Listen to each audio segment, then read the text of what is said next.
Listen, prayer is the means we put on the armor of God. And so if prayer is the means, we put on things like the breastplate of righteousness, the helmet of salvation, the belt of truth. When in your life do you not need to be dependent upon God's grace and mercy and strength? Like, when do you say, I don't need it, God, I have this one on my own? When do you not need the power of the Spirit working in you so that you would stand firm? As a husband, when do you not need the Spirit of God in you so you would sacrificially love your wife as Christ loves the church? As a wife, when do you not need the Spirit so you would lovingly submit to your husband and build him up and encourage him at all times? Children, when do you not need the Spirit to obey your parents? And fathers, when do you not need the Spirit that you would not embitter your children as you parent them and shepherd them? When do we not need the Spirit to live what Paul says, to forgive others as Christ has forgiven us? Like, we need the Spirit of God at every moment in our life. And so Paul says, pray all the time. We see this elsewhere. Colossians 4:2. Continue steadfastly in prayer. 1 Thessalonians 5:17. Pray without ceasing. The fact that God calls us to pray at all times means that he desires for us to be dependent upon him moment by moment, day by day. Now, this doesn't mean that you're maybe bending down on your knees at every moment in your life in prayer. But as you're going into meetings, you're praying, God help. As you're coming home to your family after work and knowing that you're already stressed, God, help me to be gentle and kind. As you're coming to church, you're praying, God, help me to build others up with the gifts that you have given me. Help me to listen well. Help me to be kind and gentle. Help me to be thoughtful. Help me to be willing to serve. And those words are just constant as you're walking into church and as you see people and you see someone alone standing, you say, God, help me to go be a friend to them. You're just constantly in prayer, constantly asking, I need grace, I need grace, I need grace. Help me to stand firm. Help me to love others. I think there are at least two misconceptions we have about prayer. Number one, prayer is a tag team exercise. Now, I don't think many women will fall into this example, but I'm pretty sure like every guy here, most of us, will fall into this. You ever watch professional wrestling? All the women are like, no, we would never do that. Every guy's like, yeah, as a kid. Some of you still do. That's probably not cool anymore. But as a kid, I watched like WWF, WCW. It's like called WWE now or something. It's a total soap opera. I get that. It's not real. I know that now.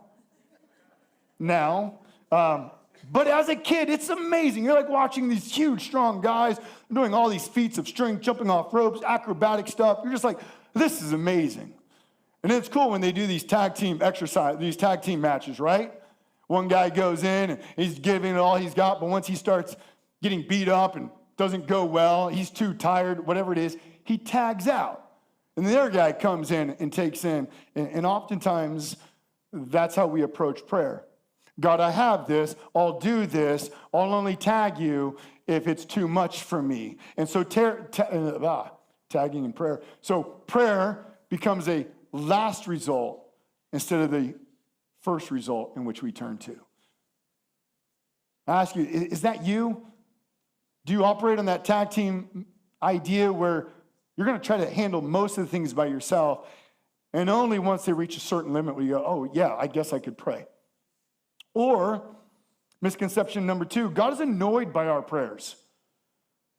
And some of you, we fall into this. If you've had a 3-year-old and you've ever gone on a car ride with them, so that means you're trapped, right? And they begin asking questions. Why are the trees green? And you answer it. Why is the sky blue? And you answer that. And why? Have you been there? And it doesn't matter what you say, they'll keep asking. So then you go, I'll ignore it.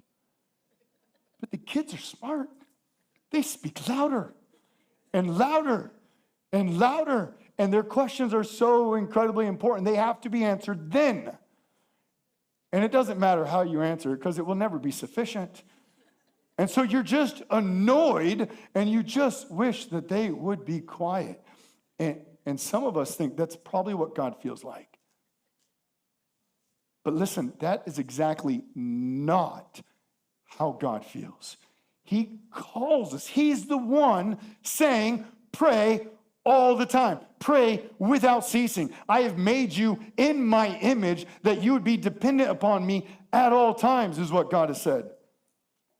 1 Peter 5:7, cast all your anxieties on him because he cares for you. God wants you to be dependent upon him at every moment because he's infinite in power. He's infinite in grace. He's not like a battery that runs out. He never needs to be recharged. He is ready at all times, fully sufficient for every single one in this room and in this world to present their request at the same time. And he hears everyone and knows how to answer each of their prayers perfectly, how it should be, in the perfect timing. Listen, God delights in our prayers. He wants us to pray as we go to work, as we come home from work. He wants us to pray before and after and during meetings. He wants us to pray as we go play sports. He wants us to pray, husbands, on how to love our wives. For wives, how do we love our husbands? He wants us to pray as we come to church for unity, for peace, for love, for kindness, for the salvation of those who do not know Christ, for the growth of those who do know Christ. Our days are to be littered with intentional and spontaneous prayers.